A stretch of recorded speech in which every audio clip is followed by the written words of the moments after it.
मीरपुर नाम के शहर में तेजस अपनी पत्नी नीरू के साथ रहता था। पति पत्नी दोनों ही नौकरी करते थे। एक दिन तेजस गांव अपनी माँ के पास फोन करता है।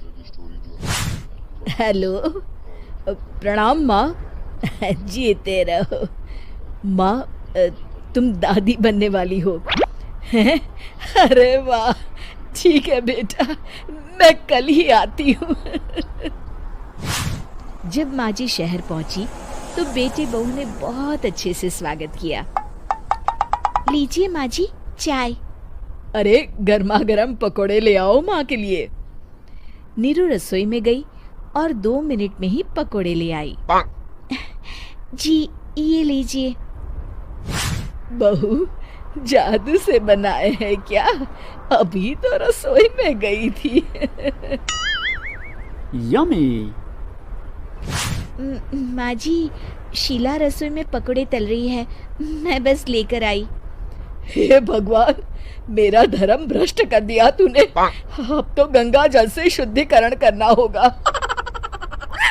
दूसरे दिन, माँ जी मैंने नाश्ता बना दिया है, ऑफिस जा रही हूँ। पर अभी तो घर का सारा काम पड़ा है। शीला आती ही होगी, झाड़ू पोछा बर्तन कपड़े वो सब कर लेगी। हमारे जमाने में घर का सारा काम हम ही करते थे। जी माँ जी, आप बहुत होशियार हैं, मैं घर ऑफिस दोनों नहीं संभाल पाती। तो जरूरत क्या है घर से बाहर जाकर चाकरी करने की? वैसे भी घर का काम खुद करने से घर में बरकत आती है, समझी? पर माँ जी। पर वर कुछ नहीं, इस महीने की पगार मिले फिर ऑफिस बंद। हाँ। रात को नीरू तेजस से कहती है, सुनिए जी, माँ जी बोल रही थी कि मैं नौकरी छोड़ दूं। वैसे ठीक ही तो है, अभी तुम्हें आराम की जरूरत है। फिर भी आराम कहाँ, शीला को छुड़ाने के लिए बोल रही थी। तो अब 24 घंटे में इतना काम तो कर ही सकती हो। पर जॉब पसंद है मुझे, घर पर मन नहीं लगेगा। अगले दिन जब दोनों ऑफिस के लिए निकल रहे थे, मेरी तो कोई कीमत ही नहीं है इस घर में। माँ जी, आजकल महंगाई बहुत है, रहन सहन भी बदल गया है, दोनों नौकरी करते हैं तभी ठीक रहता है। अच्छा, तू कहना क्या चाहती है? मेरा बेटा तुझे बिठा के खिला नहीं सकता? तू ही इस घर का खर्च चला रही है, हैं? नहीं माँ जी, मेरा वो मतलब नहीं था। मतलब खूब समझती हूँ, ये बाल धूप में सफेद नहीं किए मैंने। हाँ। अब तो ये रोज का काम हो गया था। तेजस भी रोज की झिकझिक से परेशान हो गया था।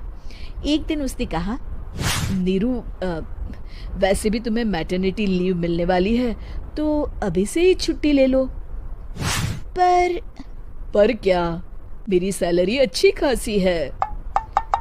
आखिर नीरू ने रिजाइन कर दिया। जब बच्चा हुआ तो घर में सब बहुत खुश हुए। कुछ दिनों बाद तेजस फाइल देख रहा था। क्या हुआ तेजस, कुछ परेशान लग रहे हो? हाँ, वो हमारी जितनी सेविंग्स थी वो तो हॉस्पिटल में और छठी के फंक्शन में खत्म हो गई है नीरू। और अभी वैसे मंदी चल रही है तो मैं बोल रही थी कल मुन्ना को हेपेटाइटिस का टीका लगवाना है। नीरू, क्या पोस्टपोन नहीं कर सकते? नहीं जी, बिल्कुल नहीं। अब तेजस को समझ में आ रहा था कि उससे गलती हुई है। पैसों की कमी का असर घर के माहौल पर भी पड़ रहा था। अगले दिन, बेटा मेरा चश्मा और ये दवाइयाँ ले आना, पर्चा देते हुए माँ जी ने कहा। जी। तेजस, मुन्ना के लिए दूध का डिब्बा और डायपर भी ले आना, और ये किराने के सामान की लिस्ट है, इसे भी लाना है।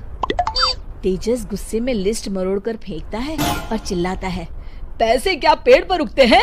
ये ले आना, वो ले आना। अरे पर ये जरूरत का सामान ही है। वो गुस्से में बिना कुछ कहे ऑफिस चला गया। अरे लंच तो ले जाइए। नीरू दौड़कर डिब्बा पकड़ाती है एक दिन खाना खाने के बाद, नीरू, अब तो मुन्ना कुछ बड़ा हो गया, तो अब तुम वापस ज्वाइन कर लो ना जॉब। पर इस रिसेशन में जॉब मिलना बहुत मुश्किल है। ट्राई तो करो। फिर मुन्ना, माँ जी है ना, और एक फुल टाइम मेड भी लगा लेंगे। पर माँ जी, उन्हें तो पसंद नहीं। तभी माँ जी वहाँ आ जाती है और प्यार से नीरू के सर पर हाथ फेरते हुए बोलती है, अब मेरी समझ में आ गया बहू, पहले के और अब के समय में अंतर है। तुम काम शुरू करो, मुन्ना की जिम्मेदारी मेरी। मेरी प्यारी माँ जी। ये कहकर नीरू उनके गले लग गई। शिक्षा, परिवर्तन संसार का नियम है, हमें भी समय के साथ चलना चाहिए। उम्मीद है कि आपको हमारी ये कहानी पसंद आई होगी। कृपया हमारे चैनल को सब्सक्राइब करें और सभी अपडेट्स के लिए बेल आइकन जरूर क्लिक करें। और हाँ, वीडियो लाइक और शेयर करना मत भूलिएगा। Bye bye.